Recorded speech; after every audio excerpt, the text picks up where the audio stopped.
करेंगे? ब्रह्मापुत्र मनु का क्या होगा? दानव हयग्रीव आपके ज्ञान को नष्ट करने पर तुला हुआ है और भगवान शिव ने पृथ्वी को जलमग्न करने का निर्णय ले लिया है। अब वही होगा देवी जो मेरा वचन है। मैं वचनबद्ध हूं कि जब भी कोई शक्ति मानवता के लिए संकट बनेगी तो मैं उसे अवश्य रोकूंगा। जिस प्रकार सूर्य अपना तेज बांटना नहीं छोड़ सकता, जिस प्रकार एक दीपक अपना प्रकाश फैलाना नहीं छोड़ सकता, उसी प्रकार मैं भी अपने वचन से मुख नहीं मोड़ सकता देवी। अब मेरे प्रथम अवतार का समय आ गया है देवी। मत्स्य अवतार। परित्राणाय साधूनां विनाशाय च दुष्कृतां धर्म संस्थापनार्थाय संभवामि युगे युगे।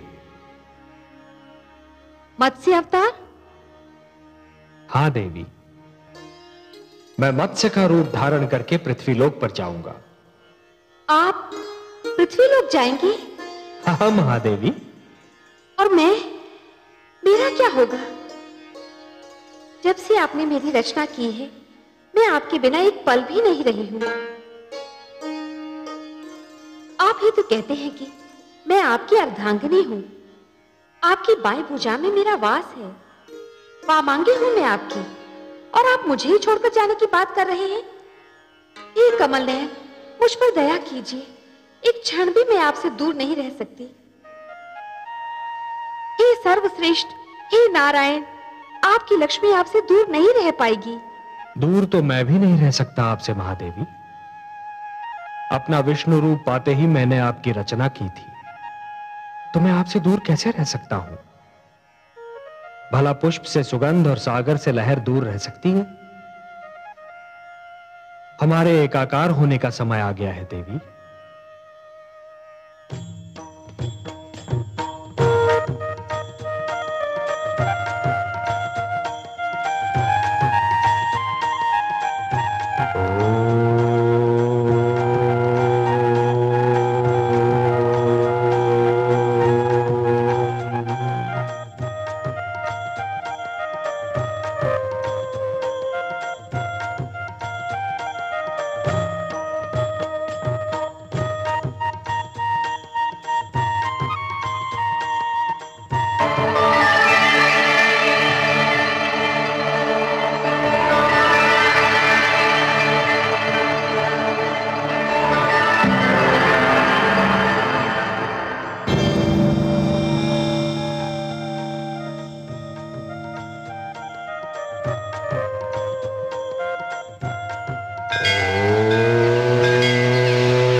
आपकी संध्या तर्पण का समय हो गया है स्वामी।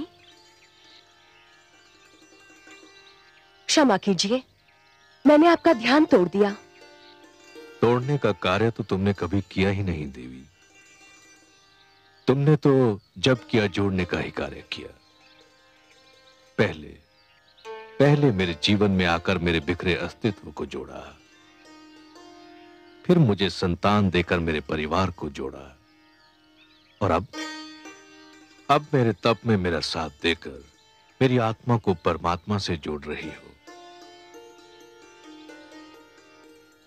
कभी कभी सोचता हूं कि तुम्हें यहां साथ लाकर मैंने तुम पर बहुत बड़ा अन्याय किया।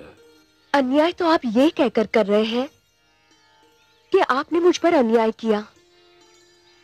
जीवन का ऐसा कौन सा सुख है जो मुझे आपसे नहीं मिला?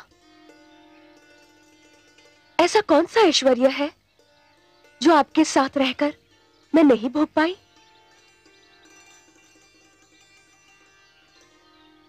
मैं बहुत ही स्वार्थी कहलाती यदि मैं आपसे केवल सुख पाती रहती, आपके दुख और आपके कष्ट की भागीदार न बनती। पिता श्री ब्रह्मा ने हमको उत्पन्न करते समय भी तो यही कहा था कि हम दो शरीर किंतु एक प्राण है। आप वृक्ष हैं स्वामी और मैं अमरलता। आपके सहारे के बिना तो मैं खड़ी भी नहीं रह सकती। तुमने जिस प्रकार सतीत्व के धर्म का पालन किया है, उसी से प्रसन्न होकर पिता श्री ब्रह्मा ने तुमको वरदान दिया कि तुम सदैव वैसी की वैसी रहोगी जैसी पिता श्री ने तुम्हें उत्पन्न किया था।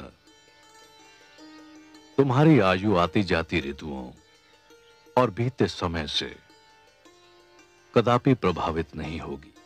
आपके मुख पर आपकी तपस्या, आपके निश्चय और आपकी कल्याणकारी प्रवृत्ति का तेज है स्वामी। मानव जाति के कल्याण के लिए आप आमरण व्रत कर रहे हैं। मानव जाति को बचाने के लिए आप तपस्या कर रहे हैं स्वामी। तुम भी तो मेरी भांति केवल जल का सेवन कर रही हो देवी। तुमने ये व्रत क्यों रखा है? मैं अपने सुहाग की रक्षा के लिए व्रत कर रही हूं।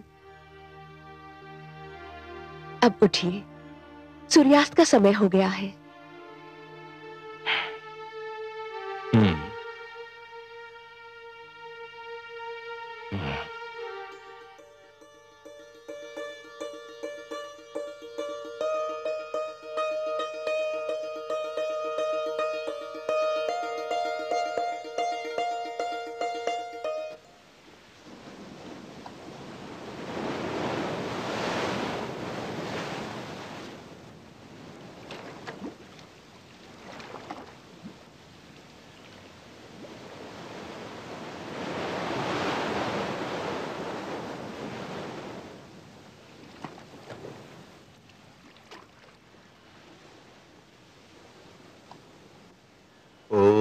हिरण्यवर्णां हरिणीं सुवर्णरचितस्रज्जां चंद्रां हिरण्मयीं लक्ष्मीं जातवेदो महावः। ठहरिए महाराज। तुम? क्या मैंने अभी तुम्हारी वाणी सुनी थी? हाँ महाराज, मैंने ही विनती की थी कि मुझे जल में न छोड़िए। किंतु क्यों? तुम तो जलचर हो। तुम्हारा तो जीवन ही जल के बिना संभव नहीं। ये सत्य है महाराज, परंतु जल में भी मेरा जीवन संभव नहीं। क्यों?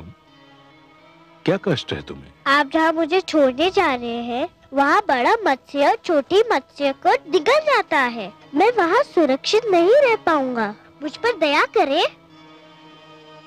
तो फिर तुम्हें कहाँ रखूं जहाँ तुम सुरक्षित रह सको? मुझे अपने कमंडल में रख लीजिए महाराज। आपके जल भरे कमंडल में मुझे कोई भय नहीं होगा। यदि तुम ऐसा समझते हो तो मुझे कोई आपत्ति नहीं।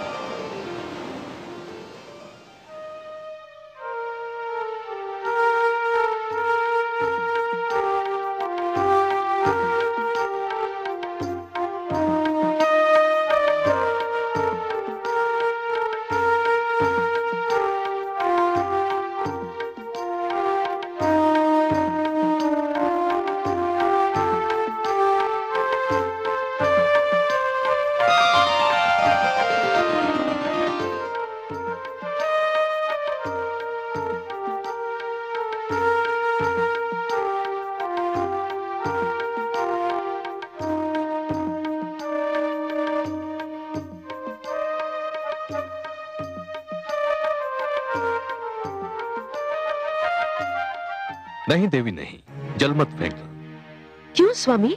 कमंडल में एक मत्स्य है। मैंने उससे जीवन रक्षा का वचन दिया है। ये तो छोटी सी मछली है।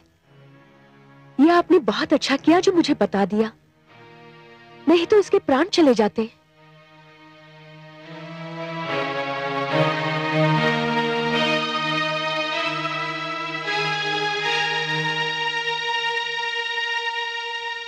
आइए स्वामी, विश्राम करते हैं।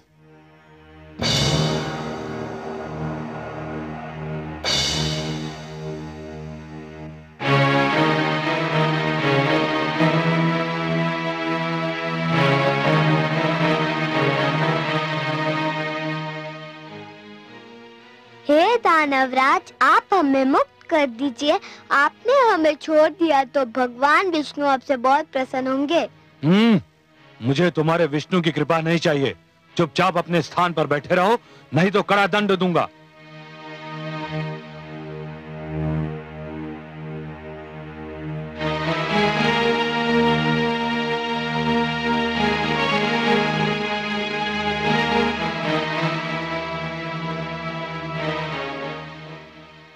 कौन है ये सुंदर बालक? इन्हें किसने बंदी बनाया है? हम भगवान विष्णु के आप्त वचन माता दानव हयग्रीव हमारा अपहरण करके हमें यहाँ ले आया है। छोड़ दो इन्हें। मुझे खेद है माता, मैं आपके आदेश का पालन नहीं कर सकता। क्यों? क्यों नहीं कर सकते मेरे आदेश का पालन? ये चारों दानवराज हयग्रीव के बंदी हैं और उनका आदेश है कि इन्हें ना छोड़ा जाए। माते,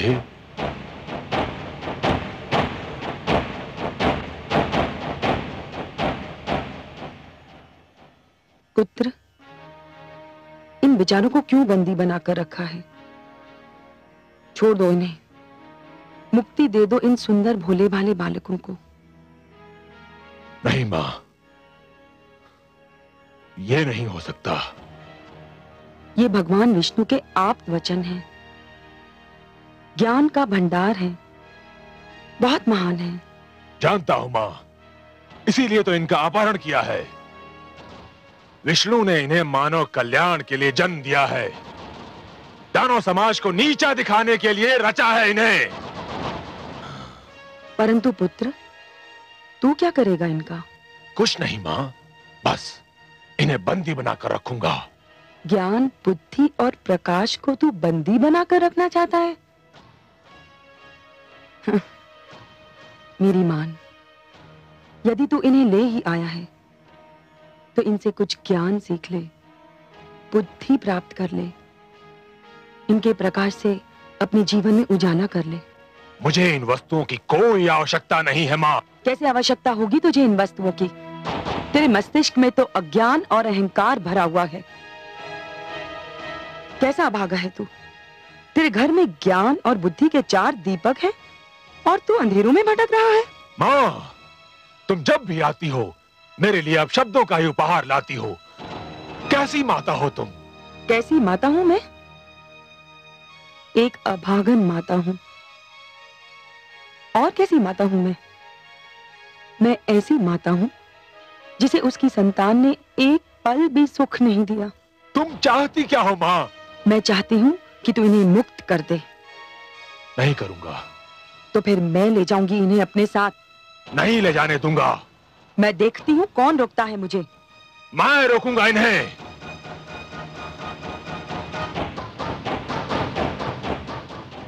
देखती हूं तू कैसे रोकता है। आओ बालकों। नहीं। हट जा तू मेरे बीच से। मां, तुम चली जाओ यहां से। नहीं जाऊंगी। क्या कर लेगा तू मेरा? नहीं मां, मैं कहता हूं चली जाओ यहां से। नहीं तो? नहीं तो क्या करेगा तू? मां, मुझे भय है कहीं मेरा हाथ ना उठ जाए और मैं तुम्हारा अपमान न कर बैठूं। हाथ उठाएगा तू मुझ पर? मेरा अपमान करेगा तू? अरे अभागे, अपमान तो मेरा उसी दिन हो गया था जिस दिन तूने मेरी कोख से जन्म लिया था। हे ईश्वर, ऐसे दुर्वचन सुनने से पहले मुझे इस संसार से उठा क्यों नहीं लिया? ऐसे पुत्र के होने से तो पुत्र का ना होना ही अच्छा था।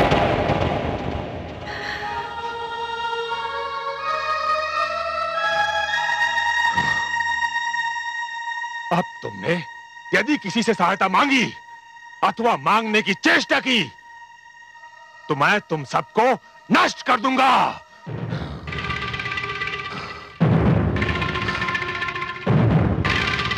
स्वामी,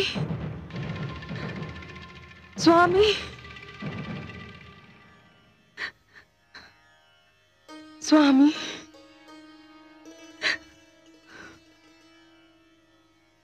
आगे कुछ कहने की आवश्यकता नहीं है देवी।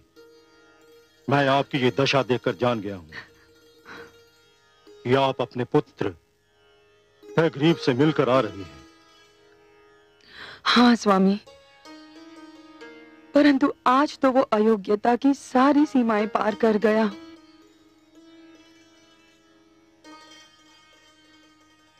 जो किसी सीमा को मानता ही ना हो, उस पर यह दोष लगाना ही व्यर्थ है कि वो अयोग्यताओं की सारी सीमाएं पार कर गया। फिर भी क्या किया है उसने? उसने भगवान विष्णु के आप्त वचन 4 वेदों को बंदी बनाकर रखा है। मैंने उन्हें मुक्त कराना चाहा तो उसने मुझ पर हाथ उठाने की धमकी दे डाली।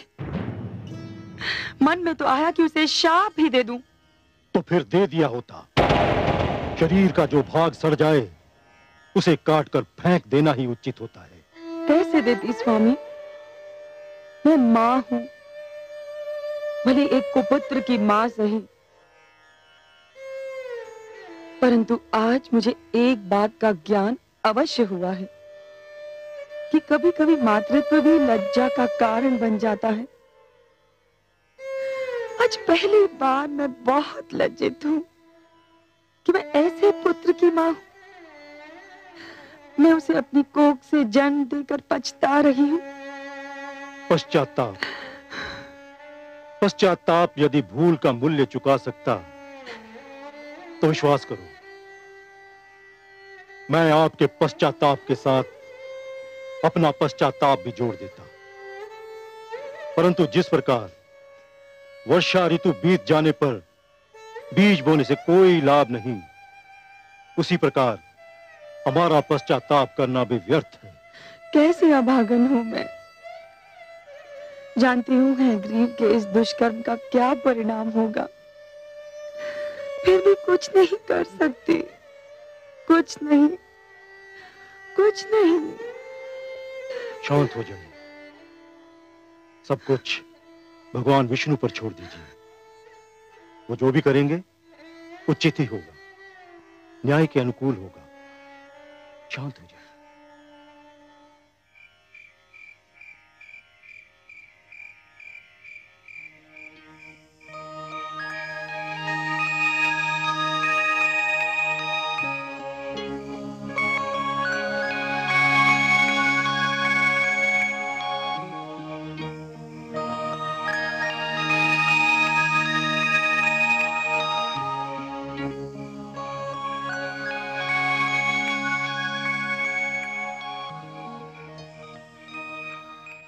महाराज, महाराज, महाराज, महाराज, महाराज, महाराज, महाराज। ये मुझे कौन पुकार रहा है? क्या हुआ स्वामी? मुझे ऐसा लगा जैसे कोई मुझे महाराज महाराज कहकर पुकार रहा हो। कौन था वो? मैंने पुकारा महाराज। अरे, ये पुकार तो कमंडल से आ रही है। हाँ देवी, ये मैं ही हूँ। मेरी रक्षा कीजिए। इस कमंडल में मेरा श्वास रुका जा रहा है। मुझे यहाँ से निकालिए महाराज।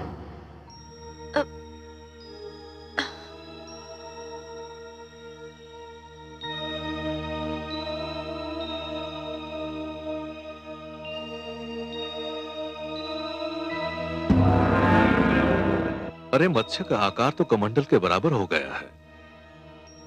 मुझे अनुमान नहीं था कि कोई जलचर एक ही रात्रि में इतना बड़ा हो जाता है। इस कमंडल में तो इसका श्वास घुट जाएगा। मैं इसे बाहर के जलाशय में छोड़ आता हूं। इसे वहां चैन मिल जाएगा।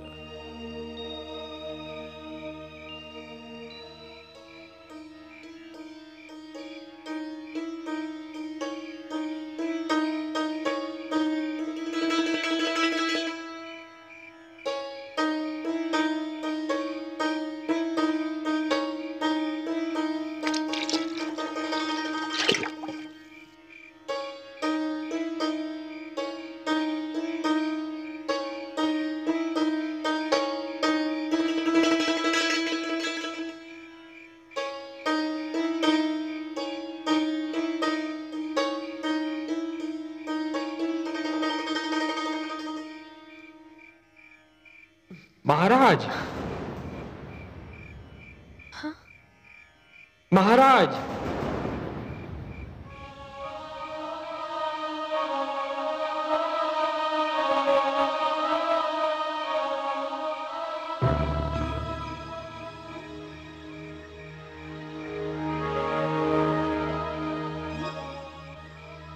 इसका आकार तो इतनी शीघ्रता से बढ़ रहा है कि मैं आश्चर्यचकित रह गया हूं।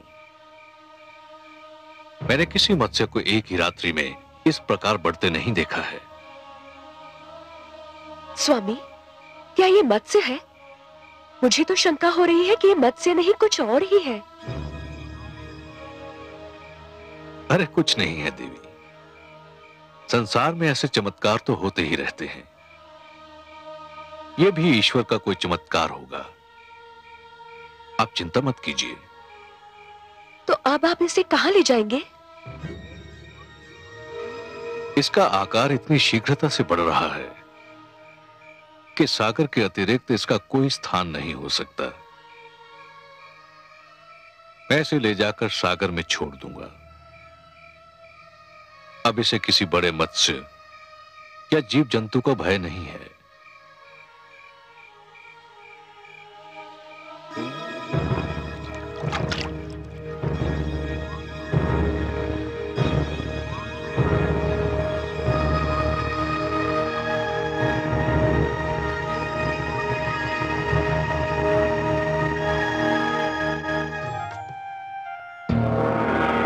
नारायण नारायण। प्रणाम पिताश्री, बारंबार प्रणाम। आयुष्मान भव। आओ पुत्र, उचित समय पर आए तुम। तुम्हें ज्ञात है सृष्टि में क्या होने वाला है? हां पिताश्री, मुझे ज्ञात है कि सृष्टि में क्या होने वाला है, और मुझे यह भी ज्ञात है कि सृष्टि में जो होने वाला है वो आपके ही परामर्श का परिणाम है। तुम सत्य कहते हो पुत्र, परंतु सृष्टि के प्रति मेरे मन में प्रेम भी तो है। स्वाभाविक है पिताश्री, नितांत स्वाभाविक है। आप सृष्टि के रचयिता हैं, सृष्टि आपकी रचना है, और रचयिता का अपनी रचना से प्रेम होना स्वाभाविक है। फिर मेरी चिंता भी तो स्वाभाविक है। पिताश्री, आपकी चिंता स्वाभाविक है, किंतु पिताश्री धरती का विनाश नहीं हो रहा है। धरती केवल जलमग्न हो रही है, और वह भी इसलिए कि वह स्वच्छ हो जाए। पिताश्री, हर युग में धरती को स्वयं अपने आप को स्वच्छ करना होगा। पट्टी पर जब कोई नया लेख लिखा जाता है तो पुराने लेख को पोंछना ही पड़ता है। सूर्य का प्रकाश समेटने के लिए आकाश को चांद तारों की चादर लपेटनी ही पड़ती है। धरती को महान आदर्शों के लिए तैयार करने के उद्देश्य से मानव जाति का यह कर्तव्य बनता है कि वह संकुचित विचारधारा को हटा दे।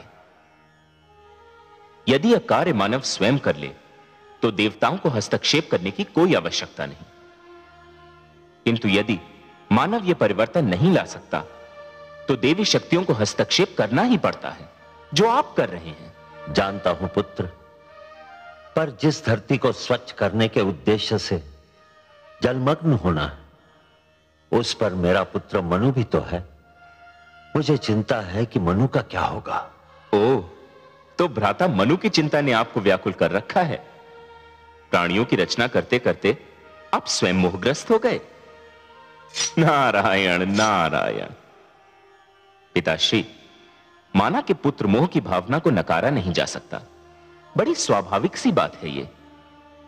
किंतु पिताश्री, पुत्र मोह मानव दुर्बलता का लक्षण है। देवता इन भावनाओं से ऊपर हैं। आपके लिए तो संपूर्ण मानव जाति संतान के समान है। फिर आप किसी एक की चिंता क्यों कर रहे हैं?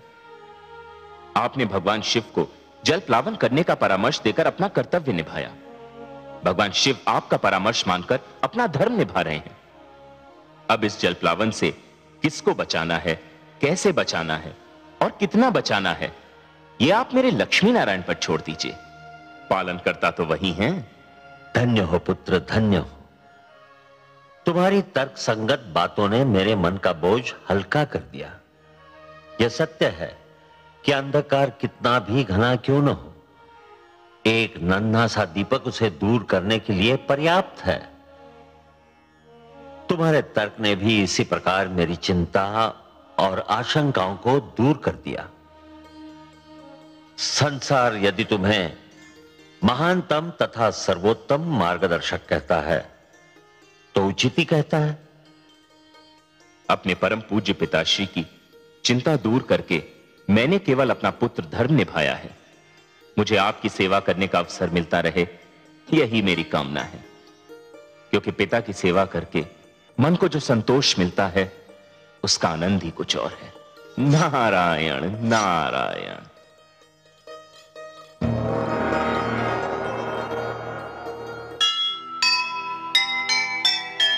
अपना धर्म निभाइए, ममता से मुख मोड़। नारायण के हाथ है जग रक्षा की डोर। चिंता मुक्त हुए पिता, ज्ञानी का सुन ज्ञान। नारद जैसे पुत्र पर क्यों न करे अभिमान, क्यों न करे अभिमान।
ये क्या हो रहा है भगवान?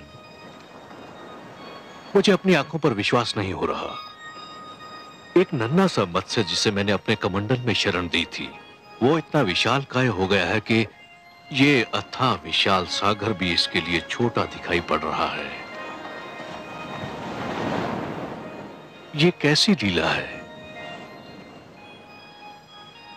ये साधारण मत्स्य हो नहीं सकता। मुझे बताइए आप कौन हैं? मैं आपके दर्शन के लिए व्याकुल हूं। मुझे दर्शन दीजिए प्रभु।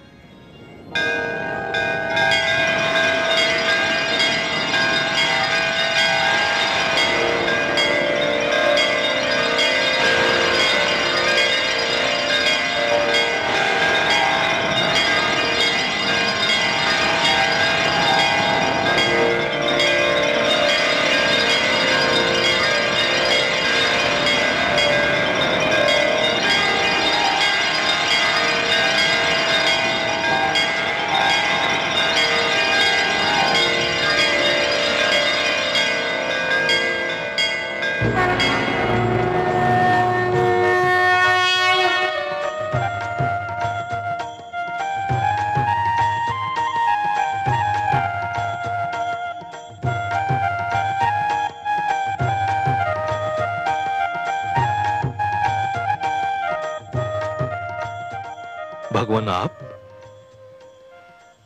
हे जगदीश्वर, हे जनार्दन, हे सर्वेश्वर, ये आप हैं प्रभु? मेरे सौभाग्यशाली नेत्रों को आपके दर्शन हो रहे हैं। हाँ मनु, ये मैं ही हूं। आपके अतिरिक्त और कौन हो सकता था हे पद्मनाभ?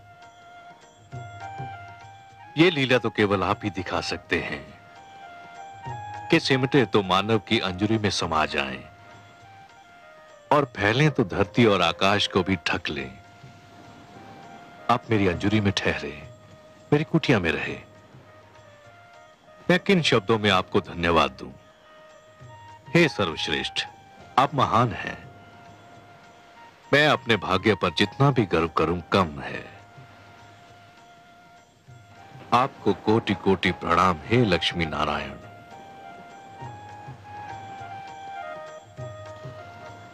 पर क्षीर सागर को छोड़कर धरती पर आकर उसे पावन करने का क्या भेद है दीनदयाल? हे मनु, मानव कल्याण की जिस चिंता के कारण तुमने आमरण व्रत कर रखा है, उसी चिंता ने मुझे भी पृथ्वी पर आने के लिए विवश कर दिया। अब मेरी बात ध्यान से सुनो। आपकी मधुर वाणी सुनने के लिए मैं सिर से पांव तक कान बना हुआ हूं प्रभु। ब्रह्मा के परामर्श पर भगवान शिव इस धरती को स्वच्छ करना चाहते हैं। उन्होंने धरती को जलमग्न करने का निर्णय कर लिया है। आने वाली अमावस्या को आकाश से ऐसा वज्रपात होगा कि कानों को ध्वनि सुनाई नहीं देगी। ऐसी वर्षा होगी मनु कि मानो लगेगा कि आकाश में छेद हो गया। जल का एक रेला आएगा और यह धरती गहरे जल में डूब जाएगी। मैं तुम्हें डूबने से बचाना चाहता हूं मनु। मैं आपकी कृपा और अनुकंपा को कैसे धन्यवाद दूं? परंतु हे जगदीश्वर, जब समस्त धरती ही डूब जाएगी, मानव जाति ही नष्ट हो जाएगी, तो मैं अकेला बचकर क्या करूंगा? हे मनु, जीवन मानव से महानतर है। मानव को मृत्यु आ सकती है, परंतु जीवन कभी नहीं मरता। जिस प्रकार एक डाली से एक पुष्प टूटता है परंतु वहीं से दूसरा पुष्प भी फूटता है, उसी प्रकार जहां एक जीवन का अंत होता है वहीं पर दूसरा जीवन प्रारंभ होता है। एक पीढ़ी चली जाती है परंतु वहीं दूसरी पीढ़ी पहली पीढ़ी के स्थान को रिक्त नहीं रहने देती। यही जीवन की परंपरा है। तुम इसी परंपरा को अक्षुण्ण रखोगे, तुम इसी परंपरा को जीवित रखोगे। यही मेरा उद्देश्य है। आपके आदेश का पालन तो मेरा परम धर्म है प्रभु।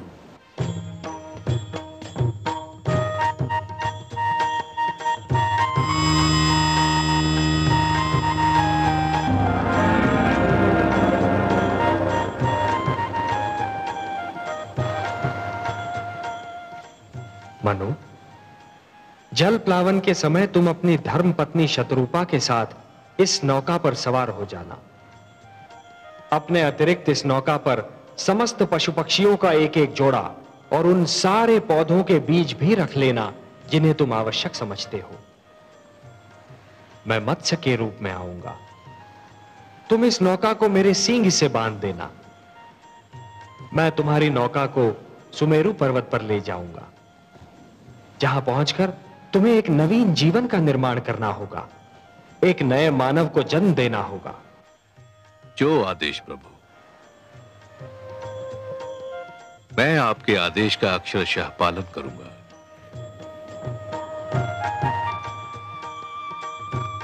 तथास्तु।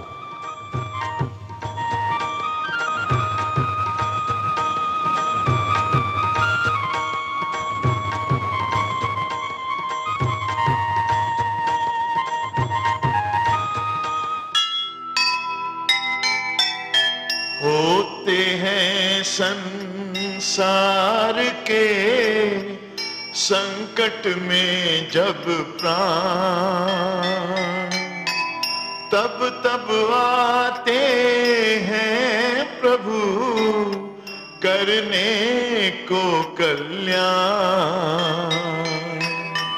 कभी ना होने देंगे वो मानवता का नाश।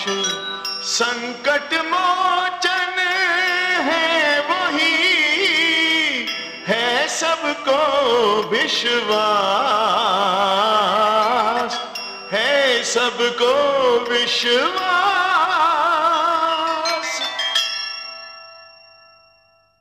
जो सुनेगा ये पुराण पाएगा सुख और ज्ञान, पाएगा सुख